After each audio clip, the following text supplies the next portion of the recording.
사랑하고 축복합니다. 사랑하고 축복합니다. 오늘도 하나님의 사랑과 복이 가득 부어지기를 바랍니다. 오늘 본문은 이스라엘 백성들이 출애굽한 2개월 만에 시내산에 도착을 하게 되어집니다. 그 시내산에서 11개월을 지내는 동안 하나님의 계명과 율법을 받게 되어지고 성막을 완성하게 되어집니다.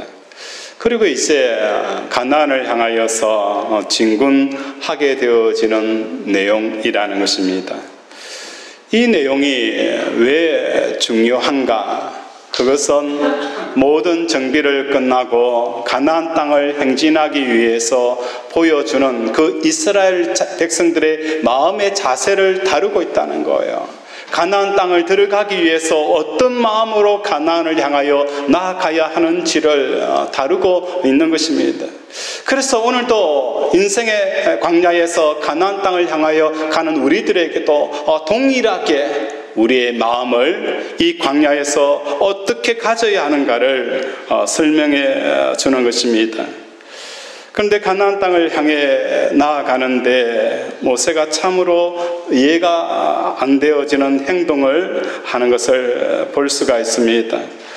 30절과 31절에 보면 모세가 이르되 청하건대 우리를 떠나지 마소서. 우리를 떠나지 말라라는 이 요청은 누구에게 하는 거예요? 모세의 처남인 호밥에게 부탁을 하는 거예요. 호밥에게 우리를 떠나지 말라, 나는 친척에게 돌아가겠다라고 하니까 처남에게 처남 떠나지 말고 우리와 함께 광야에서 어떻게 진칠 것을 가르쳐 주라고 그러면서 당신이 우리의 눈이 되어진다라고 표현을 하는 것입니다. 그래서 31절에 보면 당신은 우리가 광야에서 어떻게 진칠지를 아나니 우리의 눈이 되리이다 라고 표현을 한다는 것입니다. 법궤가 앞장서가고 구름 기둥이 이스라엘 백성들을 인도해 갑니다. 그런데 무슨 다른 길잡이가 필요하다고 처남 호밥에게 우리를 떠나지 말라라고 또 우리에게 진칠 방법과 우리의 눈이 되어달라고 하는 것일까요? 그 해답은 우리의 눈이 되리라라는 이 실마리 가운데서 찾아볼 수가 있습니다. 우리의 눈이 되어진다라는 이 우리는 누구를 지칭하는 것일까요? 모세를 뿐만 아니라 이스라엘 전체를 대표하는 그 250만 명의 그 모든 사람을 우리로 지칭하는 거예요. 모세도 눈을 가지고 있고 이스라엘 백성들도 눈을 가지고 있었어요. 그런데 모세와 250만 명이나 되어지는 그 모든 사람들은 광야 행진하는 이 시에는 그 눈들이 뭐예요? 아무런 효용을 발휘할 수 없는 무용지물이라는 것을 가리키고 있는 것이 바로 오늘 이 본문의 내용이라는 것입니다.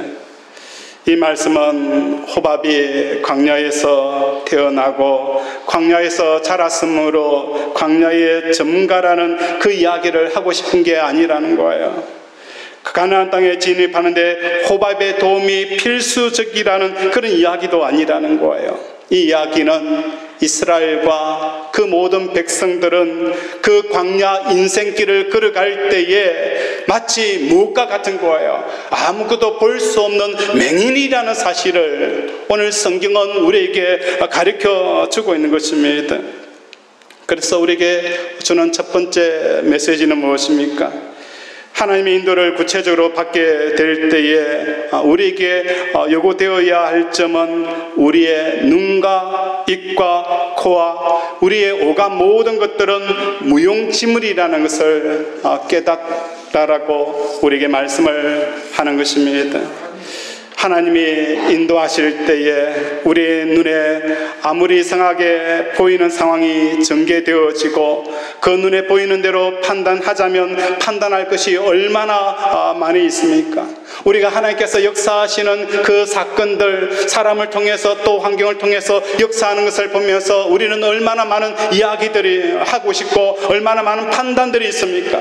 그렇지만 우리는 이 인생 광야에서 우리가 보고 듣고 느끼는 이 모든 것에 대해서 맹인으로 여기지 않으면 하나님의 인도함을 받을 수 없다라고 말씀하는 말씀이 바로 이 말씀이라는 거예요.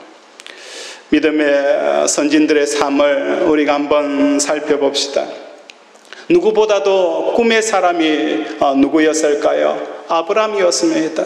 하나님께서 아브라함에게 나타나셔서 하늘의 별을 보라라고 하시며 그 무수한 별들이 너의 자손이 되어질 것이다. 그리고 내가 밟는 그 모든 땅들은 너에게 주겠다라고 말씀하셨습니다. 그런데 아브라함이 느끼는 그 현실, 눈으로 보고 또 귀에 들리고 손에 잡히는 그 현실은 뭐예요? 하나님께서 100세에 되어지는 그때에 겨우 아들 이삭을 주놓고 이것을 모리아산에 잡아라 죽여라라는 이러한 이야기들을 듣게 되어지고 그 이삭을 통해서 하나밖에 없는 이삭을 통해서 애간장이 녹아내리는 그런 것도 경험해야 했습니다. 사랑하는 아내가 죽어서 매장할 무덤이 없어 돈을 주고 그 매장지를 사야 되는 땅이 조금도 없는 그러한 상황이었다는 거예요. 우리는 이 상황 가운데 어떻게 하나님 앞에 반응할 수가 있을까요? 하나님, 이게 뭡니까? 우리 땅에 있는 나를 이곳에 오게 하시고 아무도 없고 아무도 알지 못하는 이곳에 오셔서 기껏해서 나에게 약속을 주겠다라고 하셨는데 겨우 이삭 그리고 사랑하는 아내마저도 제대로 매장할 수 있는 매장지가 없는 이러한 삶, 이게 뭡니까? 라고 우리는 하나님 앞에 불평할 수 있는 상황인 거예요.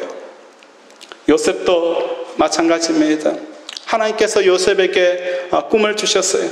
해와 달과 별이 요셉에게 절을 하는 그 꿈을 주셨습니다. 그런데 현실은 뭡니까? 형들이 나를 배신하고 지금 상황은 감옥에서 갇혀서 착고에 차여져 있는 상황이라는 거예요. 종의 신분이 되어지고 제수의 신분이 되어지고 온갖 누명을 쓰고 있는 이 현실이라는 것입니다. 차가운 현실을 대하게 되어지면 이 요셉의 눈에 감옥이 보이고 종살이하는 모습이 보이고 착고가 눈에 보이게 되어지면 어떻게 그 꿈을 이루어갈 수가 있겠습니까? 오늘 하나님께서 요셉을 인도할 때에 눈에 보이고 귀에 들리고 손에 느껴지는 것을 의지하고 나갔더라면 요셉은 하나님의 약속의 말씀, 하나님께서 요셉에게 주신 그 꿈을 이룰 수가 없었다는 것을 우리는 발견하게 되어지는 것입니다. 가나안의 정탐꾼도 마찬가지입니다. 하나님께서 이스라엘 백성들에게 애굽 땅에 나오면서 젖과 꿀이 흐르는 땅을 너희에게 주겠다라고 말씀하였습니다. 그 약속의 말씀을 붙들고 애굽에서 나왔습니다. 광야를 거쳐왔습니다. 그리고 가나안 땅에 이르러서 10명의 정탐꾼을 보내었더니 그 가나안 땅에는 철기 문화와 또한 거대한 안악 자손이 거하는 그 모습을 보면서 철저하게 자기가 보고 듣고 느낀 것은 뭐예요? 우리는 그들과 비교하여서 메뚜기 같다라고 느끼게 되어지는 거예요. 하나님 젖과 꿀이 흐르는 땅을 우리에게 주겠다고 하셨는데 현실은 뭐예요? 우리를 비참하게 하고 우리를 메뚜기처럼 여기는 이 상황이 펼쳐졌다는 것입니다. 오늘 우리가 하나님의 인도하심 앞에서 우리의 보고 듣고 느끼고 만져지는 이 모든 것에 대해서 그대로 반응하게 되어지면 하나님의 인도함을 받을 수 없다는 것을 깨닫는 저와 여러분이 되어지길 원합니다. 그래서 우리의 오감을 통해서 잘못 반응하게 되어진 그 결과가 무엇입니까? 민수기서 13장 14장 3절에 보면 우리를 칼에 쓰러지게 하며 우리의 처자가 사로잡히리라. 그러면서 이스라엘 백성들은 밤새도록 통곡하게 되어지고 또 하나님의 인도하심에 대해서 강력하게 거부하는 거예요. 우리에게 지도자를 세워서 다시 애굽으로 돌아가자. 우리가 지도자를 다시 세워서 애굽으로 다시 돌아가자라고 눈에 보이고 듣고 느껴지는 것에 반응하였더니 결국은 어떻게 하는 거예요? 하나님의 인도하심을 강력하게 거부하는 그 이스라엘 백성들의 모습이라는 거예요. 어째 이스라엘 백성들의 모습만 그럴까요? 우리 모습도 마찬가지지 않습니까? 우리가 예수를 믿고 열심히 섬기고 열심히 예수 믿으려고 달려갑니다. 그런데 사업의 현장은 여전히 닫혀져 있습니다. 닫혀져 있는 것만으로도 감사한데 오히려 사업의 위협까지 느끼게 되어지는 거예요. 그 현장을 눈으로 보고 듣고 느끼면서 우리는 어떤 마음이 드는 거예요? 하나님 살아계시다면서 어떻게 내 사업장이 이럴 수 있습니까?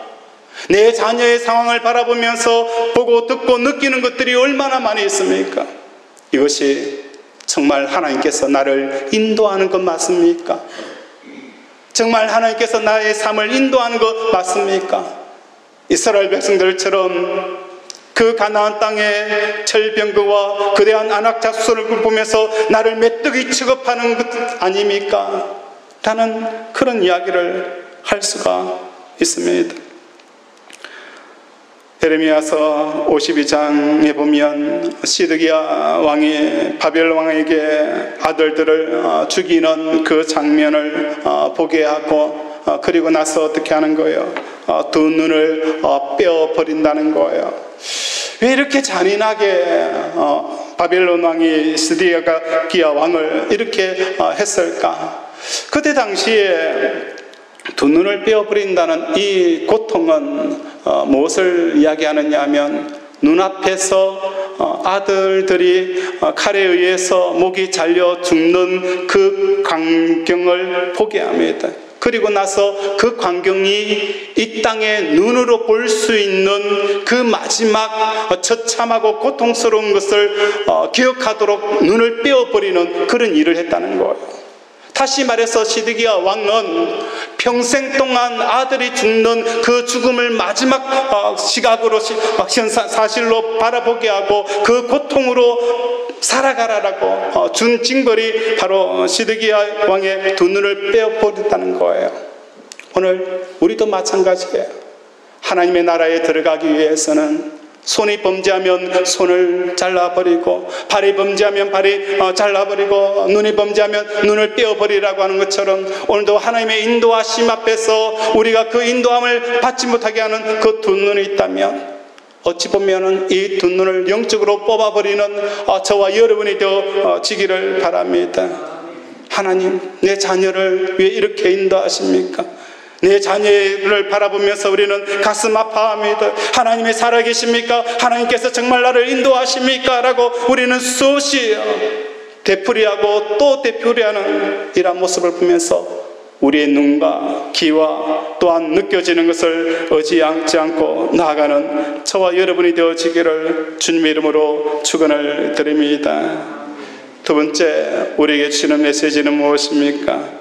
하나님의 인도하심을 받는다는 것은 우리의 눈과 코와 귀를 바로 사용할 줄 알아야 된다는 것입니다. 우리의 눈과 귀와 코를 바르게 사용한다는 것은 무엇으로 비유할 수가 있을까? 다니엘서 2장에 보면 여부갓네살 왕이 꿈을 꾸게 되어집니다. 그 꿈이 너무 중하기 때문에 이 꿈에 대해서 해석을 알고 싶었습니다. 보통 꿈을 꾸게 되어지면 꿈 해몽을 하기 위해서는 어떻게 합니까? 내가 어제 저녁에 이러이러한 꿈을 꿨는데 이 꿈이 해석해 달라고 우리가 이야기를 하지 않습니까? 그런데 그 꿈이 너무나도 중하기 때문에 느부갓네살 왕은 많은 술객과 박사들을 불러서 이야기를 합니다. 이 꿈을, 내가 꾼 꿈을 해석해라라고 이야기를 하는 거예요. 우리가 이해가 되지 않습니다. 꿈의 이야기를 해줘야 그 꿈을 해석을 해줄 텐데 왕은 어떻게 합니까? 내가 꿈이 있는데 이 꿈을 네가 이야기하고 그 꿈을 해몽하라라고 이야기한다는 거예요. 왜 이렇게 했을까? 하나님을 믿지 않은 느부갓네살 왕이지만은 또 진짜 영적인 것이 무엇이고 지혜가 무엇인가를 알고 있었다는 거예요. 지혜라는 것은 경험과 바탕에서 짜내는 것이 아니라 신과 연결되어져서 신에게 받은 것임을 알았던 것이라는 거예요. 그렇기에 살아있는 신과 연결되어져 있는 참 지혜자라면 자신이 꾼 꿈을 맞출 수 있을 뿐만 아니라 그것을 해몽해낼 수 있다라고 그 이방인 느부갓네살 왕이 믿었다는 거예요. 그래서 자기의 꿈을 이야기하고 그것을 해몽하라라고 표현한 거예요. 오늘 지혜자란 어떤 사람입니까? 오늘 이 땅에 살아가는 우리들은 어떤 사람들입니까? 하나님과 연결되어져 있는 삶이라는 거예요. 하나님과 연결되어져 있기 때문에 느부갓네살 왕이 꿈꾼 꿈까지도 우리는 어떻게 해요? 알아내며 그것을 어떻게 해요? 풀어내는 것이 바로 믿음의 사람이고 또한 하나님의 자녀들이라는 것입니다. 이러한 삶을 살아가는 저와 여러분이 되어지길 원합니다. 다시 말해서 우리의 눈과 코와 귀는 이 땅을 향하여서 무엇을 이야기할 수 있는 자들이 되어져야 되는 거예요. 하나님과 연결이 되어져서 하나님의 뜻과 하나님의 계획과 하나님께서 하시고자 하는 그 뜻을 드러내는 데 사용되어지는 자들이 바로 저와 여러분이라는 것입니다.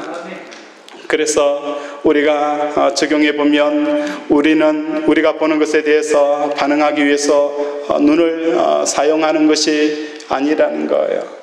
우리가 보는 것에 대해서 반응하기 위해서 눈을 사용하라라고 우리 눈을 만든 게 아니에요. 이 눈이라는 것은 무엇이고 우리가 듣는 것은 무엇을 말하는 거예요. 영화 가운데서 이런 장면이 있습니다. 어느 밀림 지역 가운데 해병대가 그곳으로 참여합니다. 그 밀림의 적군의 기지 가운데서 펼쳐지는 상황들을 해병대가 보고 그것을 국방부나 또 항공모함에 있는 그 기지의 그 내용을 어떻게 하는 거예요? 카메라를 통해서 다 전송하게 되어지는 거예요. 전송을 하게 되어지면 그 받았던 데이터를 가지고 작전 회의를 합니다. 이곳에는 우리 아군 기지가 아군들이 포로로 잡혀 있기 때문에 아군들은 어떻게 구출하고 위협이 되어지는 무기고는 어떻게 파괴할 것인가 위에서 작전 지시를 내리고 그 작전 지시를 그곳에 튀어져 있는 해병대에게 보고를 하는 것입니다. 바로 우리 눈도 마찬가지입니다. 지금 우리가 이 땅을 살아가면서 보고 느끼고 체험하는 것들을 우리는 보면서 내 마음이 그 상황 가운데 달려갑니다. 그 상황 가운데 우리의 마음이 달려가는데 그렇게 하지 말라는 거예요. 그 모든 보고 있는 상황을 살아계신 하나님에게 그대로 전송하는 거예요.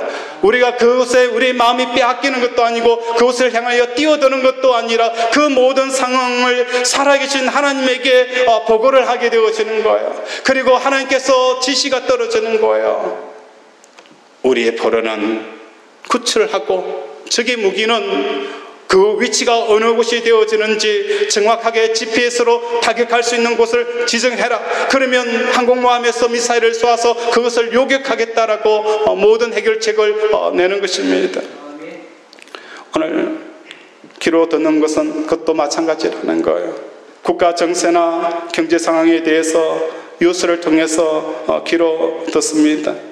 이럴 때에 걱정하거나 직접 마음으로 반응하는 것이 아니라 그것에 대해서 죽는 것입니다.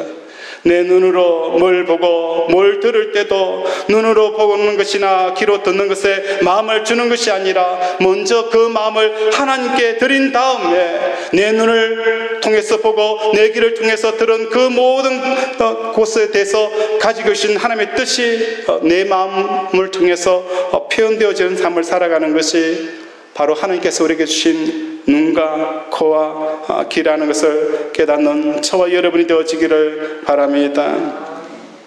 하나님의 인도하심을 받는 자들은 하나님의 무한하신 지혜와 무한하신 능력으로 계산된 계획대로 인도함을 받고 있기 때문에 호밥보다도 무지한 눈과 호밥보다도 무지한 경험을 가지고 광야 생활에 대해서 이러쿵 저러쿵 판단해서는 안 된다는 것입니다. 우리가 예배를 시작하면서 사도신경을 고백했습니다. 전능하사 천지를 만드신 하나님을 내가 믿사오며 라고 표현을 했습니다. 전능하신 하나님이, 전능하사 천지를 창조하신 하나님이 가장 절실할 때가 언제일까요? 내가 살아계신 하나님, 능력 많으신 하나님이 간절하게 필요할 그때가 언제였을까요? 우리의 기도를 돌아보게 되어지면 사업의 어려움이 찾아오고 여러 가지 문제가 찾아오게 되어지면 그때서 우리는 전능하신 하나님이 그렇게 그리운 거예요. 왜 전능하신 하나님이 그리운 거예요? 내 문제를 해결해 주시고 내 몸의 질병을 치료하여 주시고 또 우리의 사업에 곤란한 것들을 하나님께서 해결해 달라는 그 전능하신 하나님이 가장 필요할 때가 바로 그런 때예요. 그런데 전능하사 천지를 만드신 하나님을 믿는다라는 이 기도는 언제 하는 것입니까? 내 문제를 해결하기 위해서 하나님의 이름을 부르는 그때가 아니라는 거예요. 언제 전능하사 천지를 만드신 하나님을 믿습니다라는 이 고백을 하게 되어지는가? 진짜 하나님 앞에 바른 믿음의 고백은 언제 하게 되어지는 거예요? 사업의 어려움이 찾아왔어요. 그러면 우리는 어떻게 기도해야 되는 거예요? 나의 머리카락을 세시는 하나님, 내가 달려갈 그 길을 아시는 하나님, 지금 나에게 필요한 것이 무엇이고 지금 나에게 있어야 될 것이 무엇인가를 아시는 하나님께서 이 사업의 어려움도 누가 준 거예요? 하나님이 주었다라고 믿는 것이 전능하신 하나님을 믿는다는 그 바른 고백이고 기도라는 거예요. 오늘도 이 아픔의 현장, 이 문제를 해결해 달라고 전능하신 하나님을 부르는 게 아니라는 거예요. 우리는 이때까지 전능하신 하나님은 나의 문제를 해결하기 위해서 전능하신 하나님 이름을 불렀어요. 그게 아니라는 거예요. 이 문제도 하나님께서 주신 건 맞죠. 하나님께서 나에게 이 문제를 주신 것 맞습니다. 이 어려움 주신 것을 믿습니다. 하나님께서 살아계시기 때문에 이것도 하나님께서 나에게 주시고 나에게 유익을 위해서 주셨다라는 것을 철저하게 믿기 위해서 오늘도 어떻게 해요? 전능하사 천지를 지으신 하나님을 믿습니다. 내 앞에 원수가 왔다 갔다 합니다. 속에 열불이 납니다. 하나님, 저 원수를 왜 나에게 주셨습니까? 말하는 것이나 행동하는 것이나 몸에 역겹습니다. 그런데 전능하사 천지를 만드신 하나님이라는 고백하는 것은 무엇을 말하는 거예요? 지금 저 사람이 너와 함께 있어야 되고 또 저 사람이 너와 함께 있는 이것은 악연이 아니라 나의 뜻과 나의 계획 속에 있다라는 것을 보게 되어지면 내 마음속에 그 사람이 어떤 이야기를 하든지 내 원수가 나를 어떻게 대하든지 우리 마음속에는 뭐가 넘치는 거예요? 평강이 넘치게 되어지는 거예요. 그런데 우리 기도가 하나님 저 원수 좀 없애주세요, 이 장애물 좀 없애주세요 라고 하면 우리는 평생 그 문제로 말미암아 걱정과 두려움과 분노로 사무치는 삶을 살아가는 거예요. 자녀의 문제도 마찬가지고 우리의 건강의 문제도 마찬가지라는 거예요. 우리가 하나님의 인도하심 앞에서 마치 우리가 가지고 있는 모든 눈과 귀와 코와 느낌들은 맹인이고 듣지 못하고 느끼지 못하는 자처럼 취급하지 않고서는 하나님의 인도함을 받을 수가 없는 거예요. 하나님, 나에게 그렇게 꿈을 주셔놓고 이렇게 짓밟히는 종살이하게 할 수 있습니까? 오늘 이러한 오감은 우리의 마음이 판단하고 정죄하는 곳에 쓰여두는 것이 아니라 하나님 앞에 올려드리게 되어지고 하나님 앞에 올려드리게 되어지면 어떤 역사가 일어나는 거예요? 하나님께서 이제 우리에게 말씀을 하시는 것입니다. 우리의 오감은 카메라가 아닙니다. 카메라는 것은 여러 가지 환경과 여러 가지 상황을 찍어서 안으로 메모리로 저장하는 것이 카메라이지 않습니까? 우리의 눈과 귀와 코라라는 것은 카메라 기능을 하는 게 아니에요. 찍어가지고 우리 마음속에 들이는 게 아니에요. 우리는 어떤 사람입니까? 초등학교 때에 슬라이드를 가지고 필름을 딱 꼽으면 그 광채에서 밖에 화면으로 그 필름이 화면이 전송되어지는 걸 볼 수가 있습니다. 이게 바로 우리의 삶이라는 거예요. 우리의 눈이라는 거예요. 우리의 눈이라는 것은 하나님께서 우리 속에 계시는 것, 하나님의 뜻과 하나님의 계획들이 우리 눈을 통해서 세상에 비춰주라고 우리의 눈과 우리의 귀와 우리의 촉각과 우리의 느낌들을 주신 것이지, 세상을 담아서 내 마음속에 담아라고 주신 것이 바로 우리의 눈과 코와 귀가 아니라는 것을 깨닫는 저와 여러분이 되어지길 원합니다.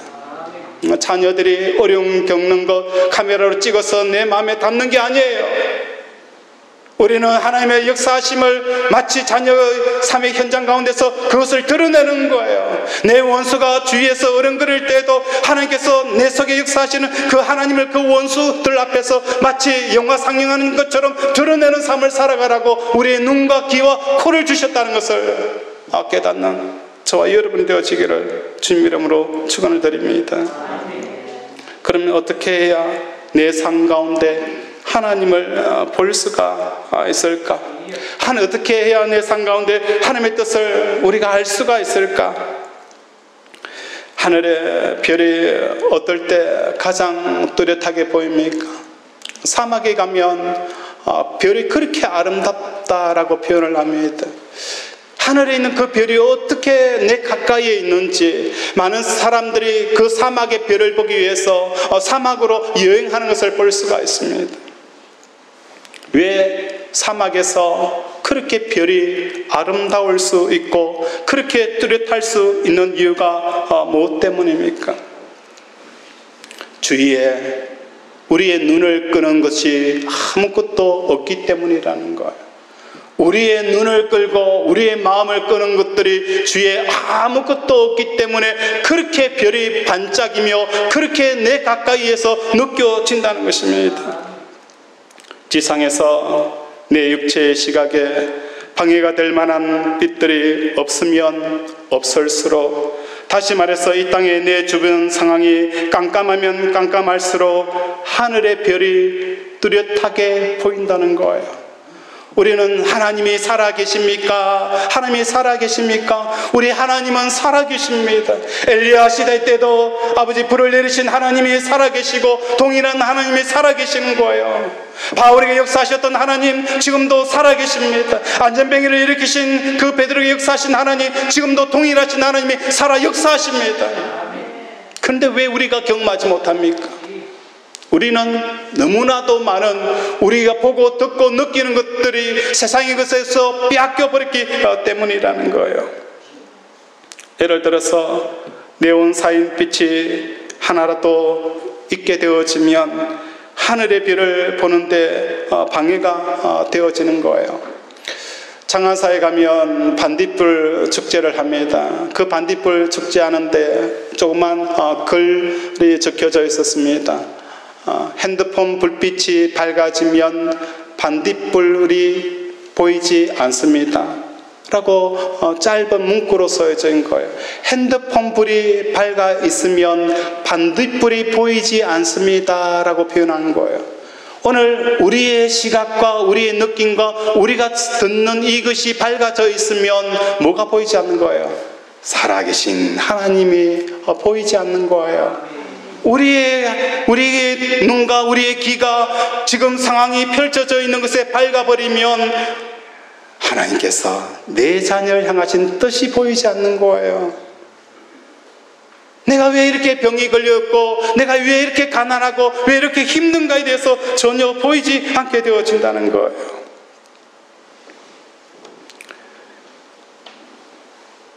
TV사들마다 총 천연의 색을 구현하기 위해서는 어떤 기술이 있어야 되느냐 하면 모니터가 블랙이 되어져야 됩니다.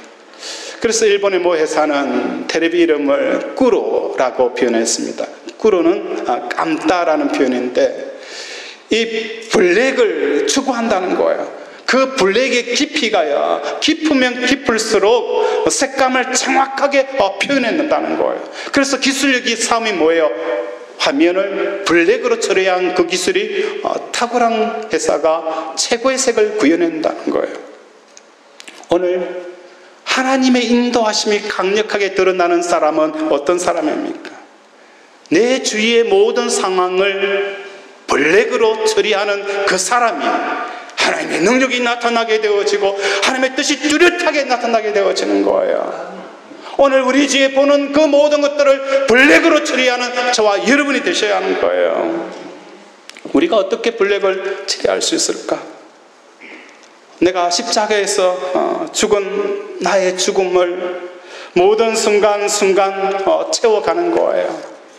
내 자녀의 문제 앞에서 십자가로 내가 어떻게 해요? 자녀의 문제에 대해서 죽음으로, 자녀의 문제에 대해서 죽음으로 처리하는 거예요. 사업에 대해서 그곳에서도 어떻게 해요? 사업의 문제에 대해서도 내 마음이 판단하고 정죄하고 또 이 책임의식을 돌리고 하는 이 모든 보고 듣고 느끼는 것들을 어떻게 해요? 십자가로 죽음으로 처리하는 거예요. 그러면 사업장 가운데서 하나님의 뜻이 반짝하며 드러나는 거예요. 내 자녀의 문제 앞에서 십자가로 내 마음이 죽게 되어지고 느끼는 것들을 십자가로 죽이게 되어지니까 내 자녀 가운데서 하나님께서 인도하시는 그 인도하는 길이 보이는 역사가 일어나게 되어지는 거예요.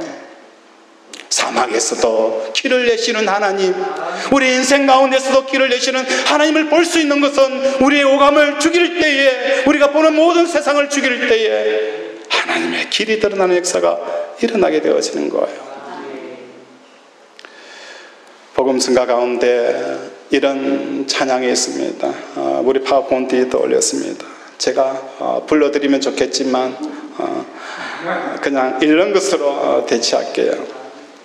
하나님은 실수하지 않으신다네.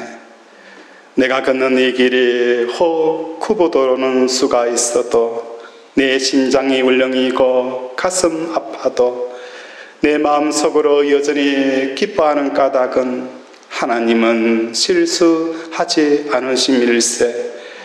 내가 세운 계획이 혹 빗나갈지 모르며 나의 희망 덧없이 사라질 수 있지만 나 여전히 인도하시는 주님을 신뢰하는 까닭은 주께서 내가 가야 할 길을 잘 아심일세. 어두운 밤 어둠이 깊어 날이 다시는 밝지 않을 것 같아 보여도 내 신앙 부여잡고 주님께 모든 것 맡기리니 하나님을 내가 믿음일세. 지금은 내가 볼 수 없는 것 너무 많아서 너무 멀리 가물가물 아른거려도 운명이여 오라 나 두려워하지 아니하리. 만사를 주님께 내어 맡기니 차츰 안개가 그치고 하나님 지으신 빛이 뚜렷이 보이리라. 가는 길이 온통 어둡게만 보여도 하나님은 실수하지 않으신다네. 오늘 우리의 사랑하는 권속들의 삶 가운데 눈으로 보고 듣고 느끼는 이 모든 것은 카메라처럼 우리 마음속에 받아들이는 게 아니라 하나님 앞에 올려드리는 저와 여러분이 되어지기를 원합니다. 창세기 1장 29절에 보면 하나님께서 이스라엘 백성들에게 주신 그 놀라운 비밀이 있었습니다. 1장 19절에 보면, 창세기 2장 19절에 보면 여호와 하나님이 흙으로 각종 들짐승과 공중의 각종 새를 지으시고 아담이 무엇이라 부르나 보시려고 그것들을 그에게 이끌어 가시니 아담이 각 생물을 부르는 것이 곧 그의 이름이 되었더라 라고 표현하는 거예요. 하나님께서 아담에게 오감을 주셨어요. 그 오감을 통해서 짐승 하나를 데려오니까 그 오감은 그 무엇을 하는 거예요? 그 짐승을 마음에 넣는 것이 아니라 하나님의 뜻이 이미 차 있기 때문에 그 오감을 통해서 그 짐승의 이름을 붙여주니까 그 이름대로 그 짐승이 되어지는 놀라운 역사가 일어난 거예요. 그 오감을 통해서 하나님의 의도와 하나님의 목적을 정확하게 파악한 거예요. 이것이 타락하기 전 아담에 주시는 권세와 능력이었습니다. 그런데 타락하고 나서는 우리의 오감은 하나님의 의도도 하나님의 목적도 하나님의 계획도 파악하지 못하고 혼선을 빚어오게 되어 뿐만 아니라 오히려 혼돈으로 자기를 몰아가게 되어졌다는 거예요. 다시 회복하는 저와 여러분의 눈이 되어지길 원합니다. 그래서 이 땅을 향하여서 하나님의 뜻을 드러내고는 마치 영화관의 그 영화처럼 이 세상의 스크린에 하나님의 뜻을 드러내는 곳에 우리의 눈을 사용하고 우리의 귀를 사용하는 저와 여러분이 되어지기를 바랍니다. 그래야 할 때에 오늘의 제목처럼 만물에게 이름을 지어주는 사람들이 되어지는 것. 만물에게 이름을 지어주는 거예요. 전에는 그것의 영향력을 받은 것이 아니라 이제는 그 만물에게 이름을 지어주니 그 이름이 그대로 되어졌더라. 하나님의 뜻이 그 속에서 나타나게 되어지고 하나님께서 하시고자 하는 것이 그 삶 가운데서 그대로 이루어지게 되어지는 만물의 이름을 지어주는 저와 여러분 되어지기를 주님 이름으로 축원을 드립니다. 말씀을 생각하면서 함께 기도하기를 원합니다. 하나님, 오늘